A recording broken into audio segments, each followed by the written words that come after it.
Hello दोस्तों, नमस्ते। आज रवि रवि सर आपको क्लास पिछले दिनों से तो नहीं लिए, लेकिन आज मैं आप लोगों को इससे पहले आप लोगों को वर्ण पढ़ाएं, संधि पढ़ाएं, अच्छे से पढ़ाएं, उसमें प्रैक्टिस भी कराएं आप लोगों को वर्ण विच्छेद संधि वगैरह में। ठीक है, तो मैं आज बिना देर करते हुए आप लोग को शब्द स्टार्ट करते हैं। उससे पहले जो मेरे वीडियो पर सबसे पहले आए हैं, सब्सक्राइब शेयर एंड कमेंट्स करिएगा। ठीक है, और हर व्यक्ति से गलती होता है कुछ, उससे पहले। ठीक है, तो मैं स्टार्ट करता हूँ आज से शब्द विचार। शब्द से स्टार्ट करता हूँ। ठीक है, पहले आप समझ जाइए शब्द विचार क्या होता है। चाहे शब्द यानी वर्ण या ध्वनियों के सार्थक समूह को क्या कहेंगे, वर्ण विचार बोलेंगे। ठीक है, यानी हम शब्द स्टार्ट करते हैं तो शब्द विचार के नाम से जा सकते हैं। इसमें स्टार्ट करते हैं शब्द। ठीक है, शब्द शब्द किसको बोलेंगे आप लोग जानते होंगे। शब्द बोलेंगे वर्णों या ध्वनि जो एक समूह बनता है। जैसे कि एक काम है, एक काम क्या लिखा है, एक शब्द है, लेकिन ये क्या है, वर्ण से मिलकर बनता है। आप लोग को टोटल मैं आप लोग को बताया हूँ।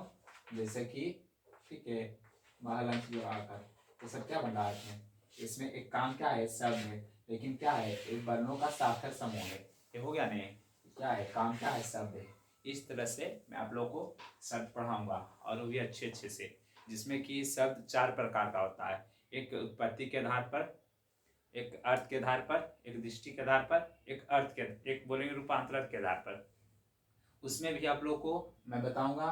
अर्थ के आधार पर दो गो सार्थक, एक नियार्थक। ठीक है, फिर रूपांतरण के आधार पर दो गो, जिसमें बताएंगे विकारी और विकारी। एक दृष्टि के आधार पर बोलेंगे रूढ़, यौगिक और युग रूढ़। ठीक है, एक बोलेंगे उत्पत्ति के आधार पर, जो कि चारों पढ़ना है, तत्सम, तद्भव, देशज और विदेशज। इस तरह मैं आप लोग को इंट्रोडक्शन दिया हूँ। आप लोग अगर उतारना है तो उतारिए, मैं आप लोग को अच्छी तरह से बताऊंगा। और पहले आप लोग हेडिंग दे दीजिए। आप लोग मेरा क्लास आप लोग देख रहे हैं। शब्द शब्द के बारे में आप लिखिए कि सार्थकों का समूह, यानी दो, यानी समझिए वर्णों का सार्थक समूह, वर्णों के सार्थक समूह। सार्थक समूह को क्या कहेंगे, सार्थक समूह को शब्द कहेंगे, शब्द कहते हैं। जैसे आप लोगों को कमल, कमल क्या है, एक वर्ड है, एक शब्द है। इसमें आप लोग को मैं अच्छी तरह से, जैसे आप लोग तोड़ते हैं, क अ म अ ल आकार, इस तरह से आप लोग में जोड़ते हैं ना। कमल क्या है, एक शब्द है, शब्द के वर्णों का सार्थक समूह बना है। क्या है सार्थक समूह, इसे क्या कहेंगे, शब्द कहेंगे। आप लोग समझिए, जैसे आप लोग समझिए, जैसे नाम है राम, राम एक शब्द है। श्याम है, श्याम क्या है, एक शब्द है। ठीक है, इस तरह से मैं आप लोग को वर्णों के सार्थक समूह को शब्द कहेंगे। अब शब्द इसको आप लोग लिखिए कि शब्द चार प्रकार के होते हैं। इसके बाद आप लोग लिखिए, मैं आपको अच्छे बारी बारी से बताऊंगा और हर एक टॉपिक के बारे में बताऊंगा। उससे पहले आप लोग मेरा वीडियो आए हैं, सब्सक्राइब शेयर कमेंट कीजिए और लिखिए आप लोग शब्द चार प्रकार होते हैं।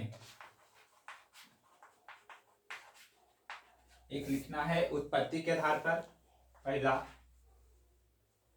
उतार लिए, तो मैं ऊपर लिखना चाहता हूं, चलो रहने देते हैं। उत्पत्ति, उत्पत्ति के आधार पर। ठीक है, उत्पत्ति दृष्टि के आधार पर। सोच रहा हूं एक बार में डिफाइन कर देते हैं, लेकिन आप लोग पहले देख लीजिए। एक अर्थ के आधार पर,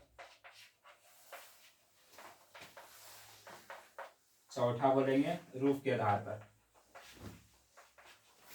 इस तरह से हमने शब्द को चार भाग में बांटे हैं। मैं बारी बारी से उत्पत्ति के आधार पर, दृष्टि के आधार पर, अर्थ के आधार पर और रूप के आधार पर सबको मैं अच्छी से चारों को मैं बताऊंगा। लेकिन आप लोग उतार ली हैं तो मैं बता रहा हूं। देखिए, हम डिफाइन करेंगे और आप लोग उतारिए। पहला मैं आप लोगों को उत्पत्ति के आधार पर लिखा हूं। उत्पत्ति, पहले ऐसे आप स्ट्रक्चर बना लीजिए तो और अच्छा लगेगा। शब्द पहले लिख लीजिए, तो एक बार आप लोग शब्द शब्द शब्द देकर पहला लिखना है उत्पत्ति। उत्पत्ति, ठीक है। आप लोग उत्पत्ति के आधार पर समझ जाइए। उत्पत्ति के आधार पर आप लोग इस तरह से आप लोग स्ट्रक्चर दीजिए तो और अच्छा रहेगा।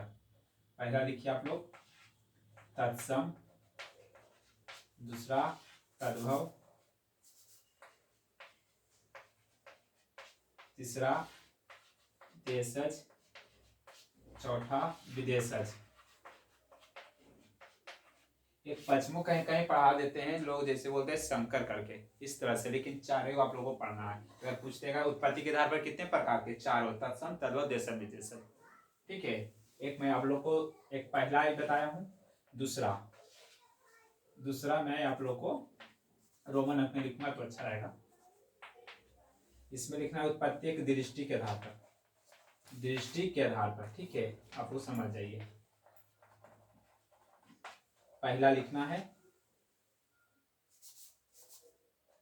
दृष्टि के आधार पर, आप लोग लिखिएगा, लिखेंगे रूढ़ पहला, दूसरा यौगिक। मैं आप लोग को हर एक को मैं अच्छे से डिफाइन करूंगा, आप लोग इस स्ट्रक्चर को उतारिएगा। ये बोलेंगे योग रूढ़, क्या बोलेंगे, योग रूढ़। अब इस तरह से मैं तीसरा मैं चलूंगा, दूसरा एक तीसरा मैं आप लोग को क्या बताऊं, अर्थ के आधार पर, ठीक है। अर्थ के आधार पर दो गो, ठीक है। पहला लिखना है सार्थक, दूसरा लिखना है नियार्थक, ठीक है। और चौथा बता रहे हैं रूप के आधार पर, यानी इसको बोले रूपांतरण के आधार पर। अच्छा से लिखता हूं, रूपांतरण के आधार। इसमें पहला लिखना है विकारी, दूसरा लिखना है अविकारी। ये एक क्लास अच्छा चलेगा क्योंकि इसमें विकारी अविकारी में पढ़ना है। विकारी में पार्ट्स ऑफ, मतलब कि जो बताएं रूप के आधार पर, इसमें पार्ट्स ऑफ स्पीच सभी को पढ़ना है। जैसे विकारी में पढ़ना है संज्ञा, सर्वनाम, क्रिया, विशेषण, ठीक है। और अविकारी में पढ़ना है क्रिया विशेषण।